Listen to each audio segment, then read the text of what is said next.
রাজশাহী বিশ্ববিদ্যালয় থেকে ইংরেজি সাহিত্য বিভাগে অনার্স ও মাস্টার্স সম্পন্ন করেছেন। অ্যারাবিক এবং ফার্সি ভাষায় কোর্স করেছেন।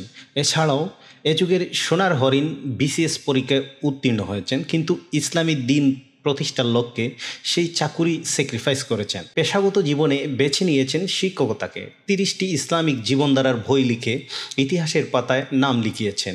নিজের জীবনকে সাজিয়েছেন ইসলামী রঙে। শ্রমিক কল্যাণ ফেডারেশনের কেন্দ্রীয় সভাপতিও ছিলেন তিনি।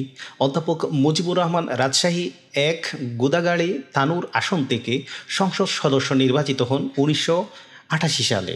এমপি থাকাকালীন জাতীয় সংসদে নামাজের বিরতি এবং শোক প্রস্তাবে মোনাজাতের বিধান প্রচলন করেন।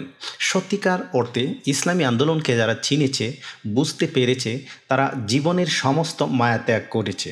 দুনিয়াবি লালসা তাদের স্পর্শ করতে পারেনি।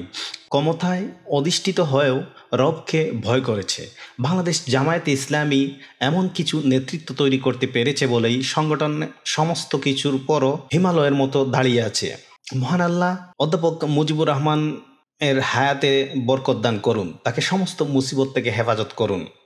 বাংলাদেশ জামায়াতে ইসলামীর কেন্দ্রীয় নায়েবে আমির ও সাবেক ভারপ্রাপ্ত আমির অধ্যাপক মুজিবুর রহমান এর কথা এভাবেই বলেছিলেন রাজশাহী জেলা আমির আব্দুল খালেক। গোদাগাড়ী মডেল পৌরসভার সাবেক কাউন্সিলর মামুনুর রশিদ বলেন, ইসলামী জীবন ব্যবস্থায় অধ্যাপক মুজিবুর রহমান একজন অকুতোভয় সৈনিক।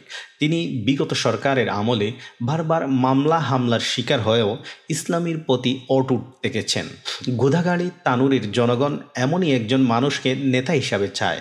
মানুষ শোষিত হয়েছে বিগত সরকারের আমলে। এর ফলশ্রুতিতে সৎ নেতৃত্ব, সৎ মানুষকে সরকারের প্রতিনিধি হিসাবে দেখতে চায় জনগণ। মানুষ এখন বুঝতে শিখেছে।